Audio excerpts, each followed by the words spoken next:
Hi, this is a slideshow of our Mediterranean vacation.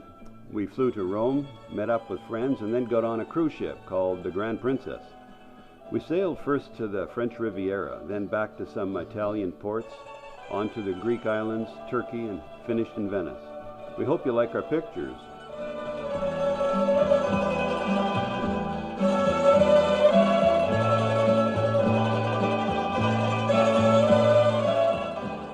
Yes, the airline lost our suitcases for a couple of days, but we did eventually find them.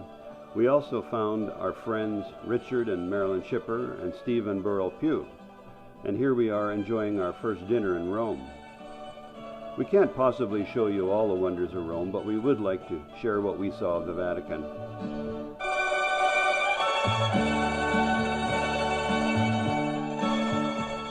We started out early the next morning on quiet, narrow streets.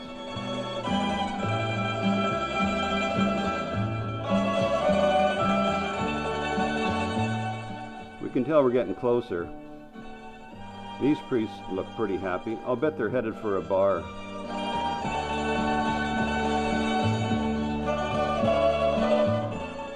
We see a gaggle of nuns picking over the goods in the little stores, looking for a bargain. There's lots of interesting things to buy in the neighborhood. As we get closer, the crowds grow heavy and people are in a rush to get there first. We turn a corner and there it is.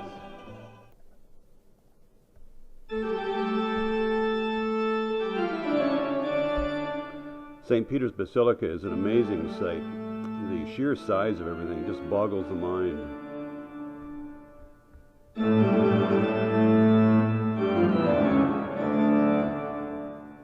The square in front of the basilica is huge. It could hold tens of thousands of people. And there are so many things to see and admire, and lots of people to watch too.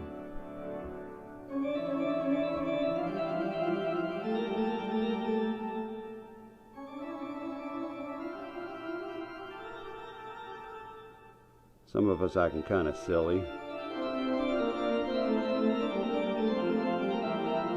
And this is where the Pope lives.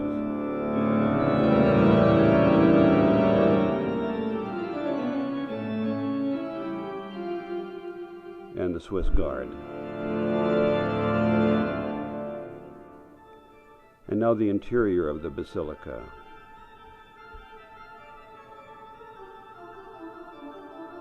To say it is massive just doesn't do it justice.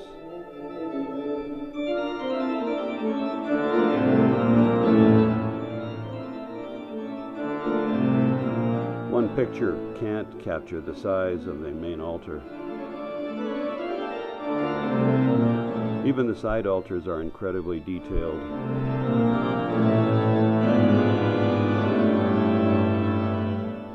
Here's a bronze of St. Peter. The story is that if you hold on to his well-worn foot, say a prayer, and put a coin in the poor box, you might get what you're asking for.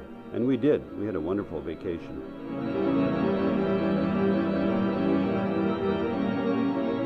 We finally head outside and make for the Vatican Museum, passing a more simply dressed Swiss Guard on the way.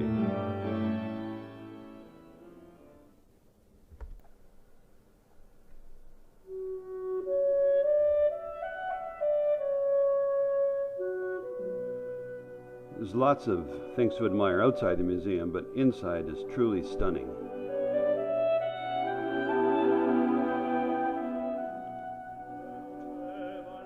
Even the ceiling of this hallway makes one stop and just stare.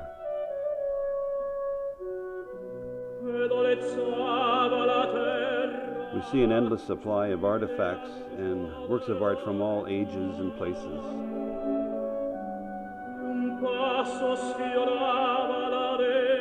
And elegant art covers whole walls and ceilings.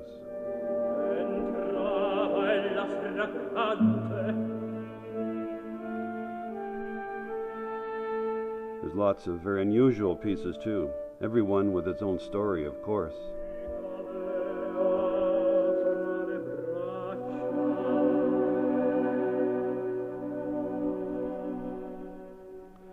This statue represents a page of Greek mythology. This is Laocoon, a Trojan, and his two sons. Laocoon tried to warn the citizens of Troy about the wooden horse left behind by the Greeks. Of course, they didn't listen, and the rest is history, with the Greek army killing every Trojan man and taking the women and children as slaves. As a final bit of retribution, the Greek goddess Athena ordered serpents to kill Laocoon and his entire family.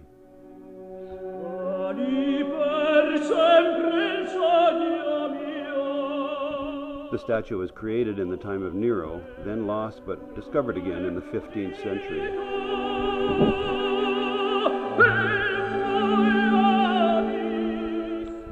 We move on to the Sistine Chapel, and here is Michelangelo's entire end wall, called the Last Judgment.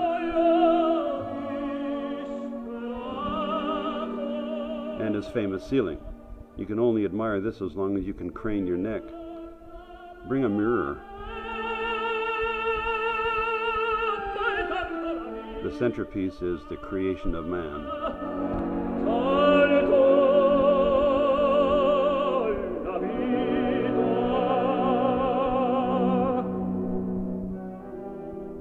Check out this one-piece bathtub from the early Roman Empire, carved out of marble.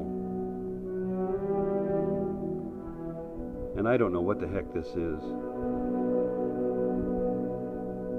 We see a collection of carriages that popes have used throughout the ages, some very opulent, like this one, but real opulence is next.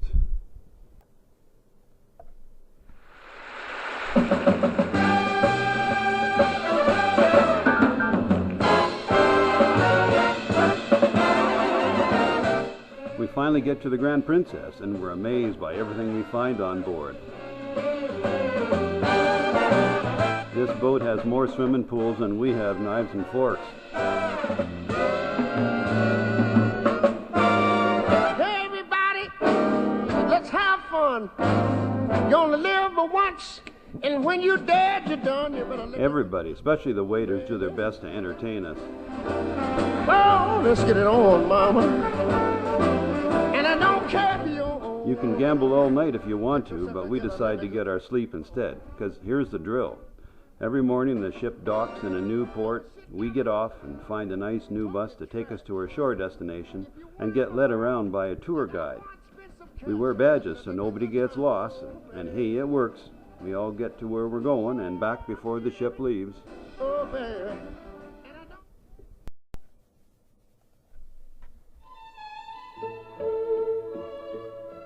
The Grand Princess has sailed overnight from Rome to the French Riviera, and our bus driver finds a perfect little village called St. Paul de Vence.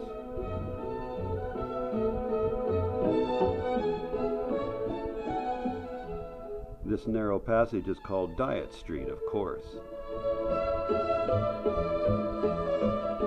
I've taken a lot of pictures of doors, but don't worry, I'm not going to show them all to you.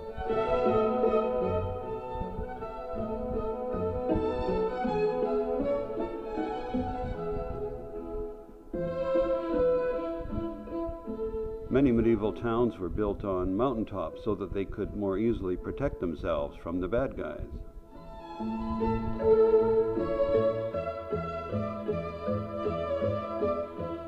And they had a terrific view, too. But we're getting ready to set sail for the next town, called Livorno.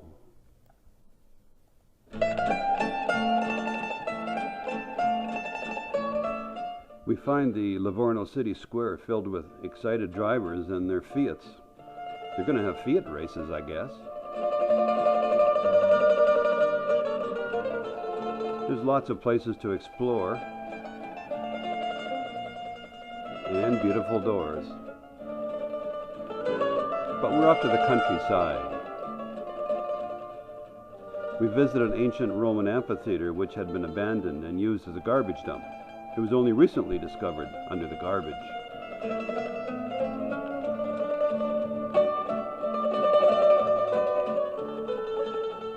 We tour a few shops that produce alabaster. This fellow is turning a little alabaster vase, which I took home.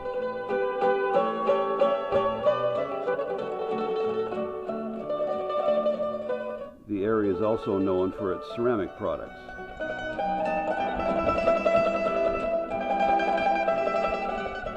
This is the heart of Tuscany. It's a beautiful countryside with rolling hills and lots of vineyards.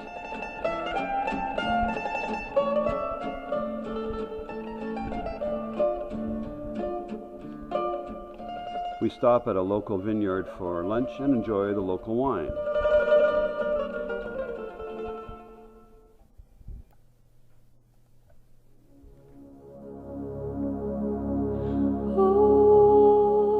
We've traveled down the west coast of Italy and dock at Naples. This is a pretty place to visit, and we could have also taken a side trip to Sorrento or the Isle of Capri.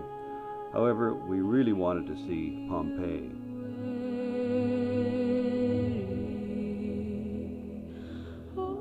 The city of Pompeii was destroyed in 79 AD when Mount Vesuvius erupted and showered the city with poison gas and huge amounts of ash, quickly killing about 20,000 occupants.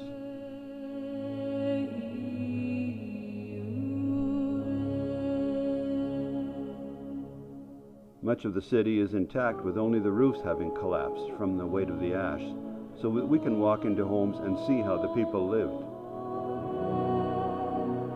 Even the frescoes that decorated walls of homes were well preserved under the ash.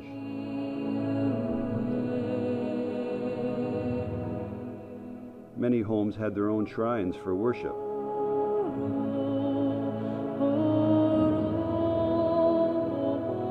Pompeii was a busy seaport, and we found many signs chiseled into the stone walks giving directions to the nearest brothels.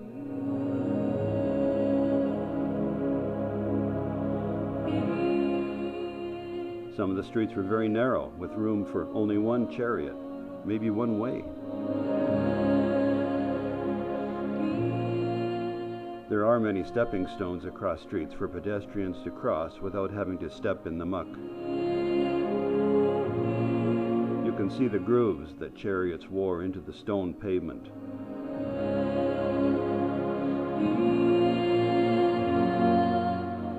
One could purchase fast food roadside, sort of an ancient Tim Hortons.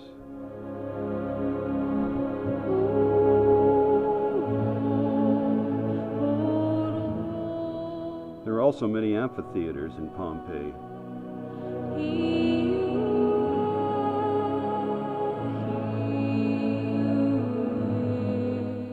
And many relics and remains.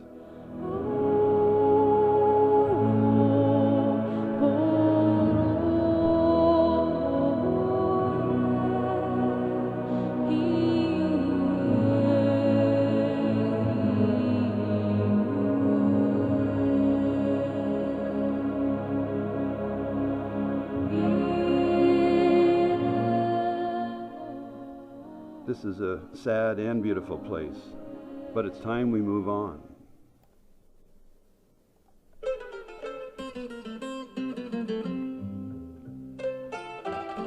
We visit the island of Santorini.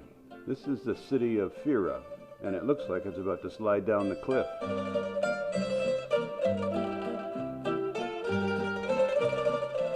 This is a delightful place with lots of beautiful churches.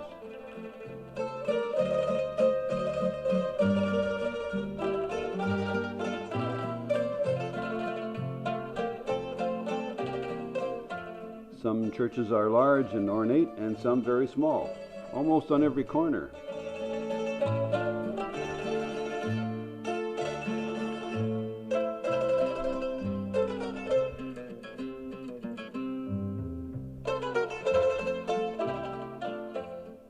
This was a surprising shot. Just as I snapped the picture, the lady opened the church door and dumped out her incense burner. Look out, doggy.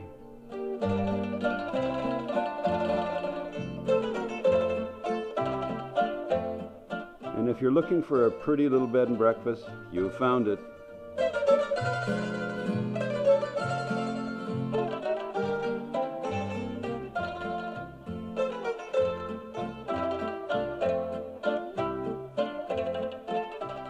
Lots of beaches. And lots of shopping.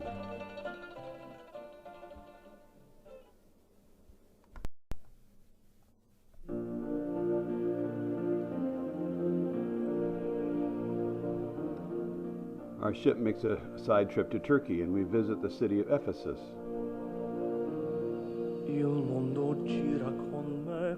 We see the tomb of St. John and tour St. John's Basilica. There's not much left of the structure, but what is left is incredible. Seguo il tuo cuore, seguo la luna, così nascosta lontana da me. Il mondo gira con noi questa notte. We locate the sign that directs us to Mary's house. It's believed that the Mother of Christ spent her last days on earth here. Her original home was destroyed, but rebuilt on the old foundations.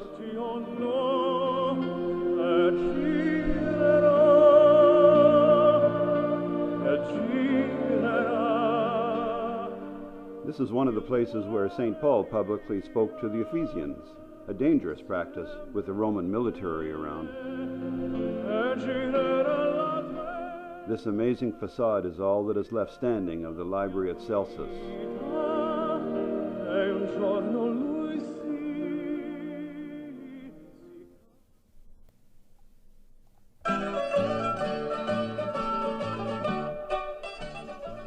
We're now on Mykonos, and this is Mykonos town, also called Little Venice because some of the buildings are located right on the water. The town is also famous for its very narrow streets and wild nightlife. I wanted to rent this little boat and the 6 of us could go skinny dipping, but the ladies wouldn't have it. So the only scene I can show you from Shirley Valentine is this one, reenacted by Annette at the bar where the movie was filmed.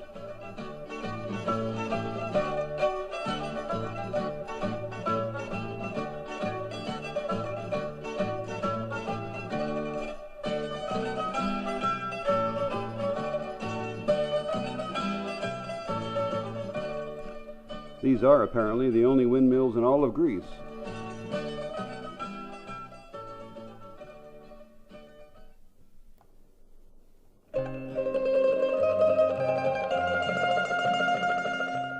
We've traveled to the city of Athens, a very large city of some 4 million people.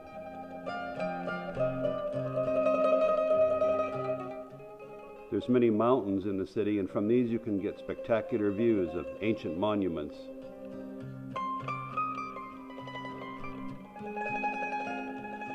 The Acropolis is located at the top of the tallest mountain. Part of it here is a temple dedicated to the goddess Athena. And of course the Parthenon, the most impressive part of the Acropolis.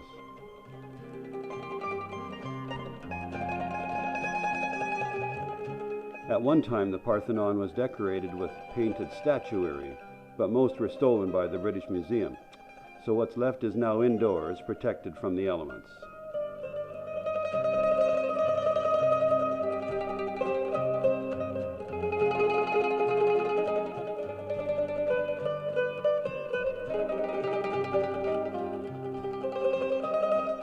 Oh, time for lunch.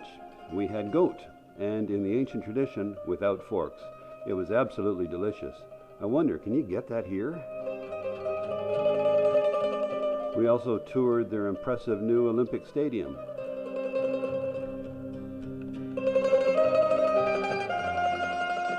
And then we visited the original. The Olympic Games started out as a simple foot race, but in time, other countries heard of the contest and came to compete. They brought their own games with them, and so the Olympics were born.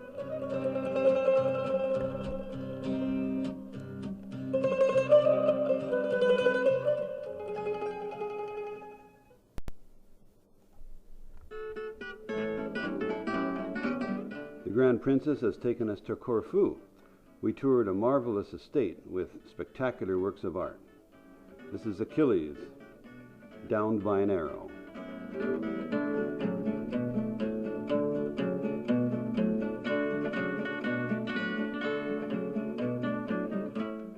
This is the island's most photographed building, a small monastery, still operated by a few monks who eat goose and drink their own produce from their private winery. And of course, there's lots of beautiful vistas to enjoy on Corfu.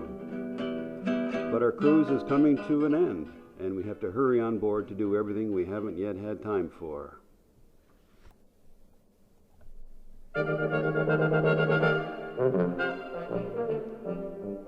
Everyone on the Grand Princess has done just a marvelous job of keeping us happy and fed. Here's a little tour of the galley.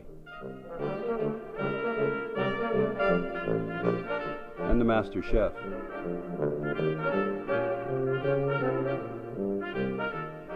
We had time for one last picture with our waiters. One last evening in the ship's theaters. And we're getting rid of our quarters because we're about to say goodbye to the Grand Princess and hello to Venice.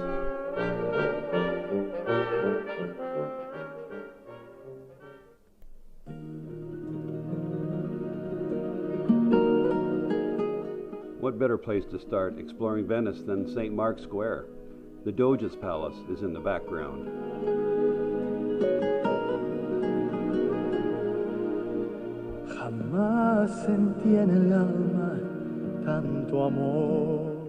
This is the famous Bridge of Sighs, where prisoners would cross over from the palace to the prison and look out the tiny windows, perhaps never to see daylight again.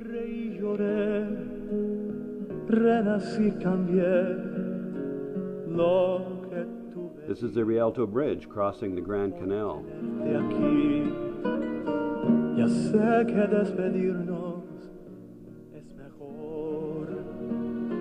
The bridge takes you over to the Rialto shopping area, just a 15-minute walk from St. Mark's, and there you'll find many treasures to bring home. Here you can see a water bus pulling up to the dock on the Grand Canal. A bit pokey, but very inexpensive way to get around Venice. Buy a day pass. A couple of gondoliers hamming it up for us, and naturally we had to go for a ride.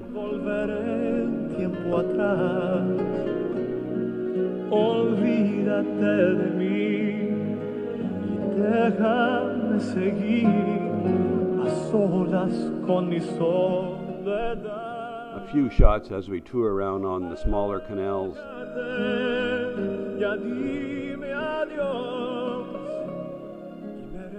A classic building from an earlier age, but it's a fixer-upper to be sure.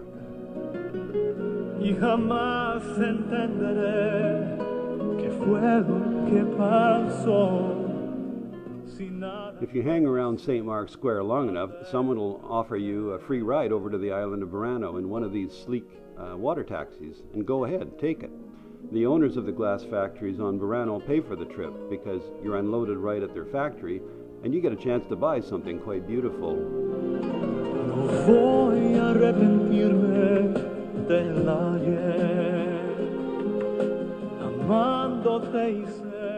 They are lovely, but what would you really do with these?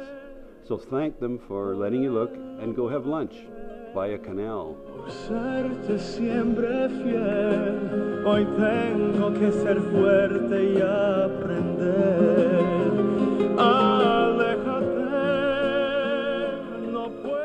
You might decide to purchase a little ceramic keepsake or Venetian lace.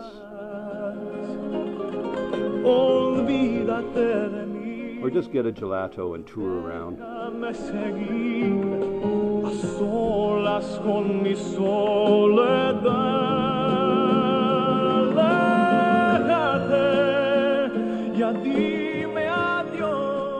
Every corner you turn reveals another Kodak moment.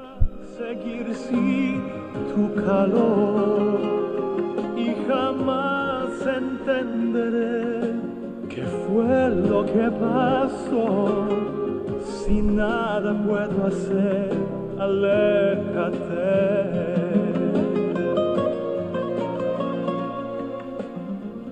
Well, that's it. We hope you enjoyed our slideshow, and maybe you'll get to tour around the Mediterranean next. We'd love to go with you. No puedo más, ya no hay manera de volver el tiempo atrás. Olvídate de mí y y déjame seguir a solas con mi soledad. Aléjate, ya dime adiós y me resignaría a seguir sin tu calor y jamás entenderé qué fue lo que pasó. Si nada puedo hacer, aléjate.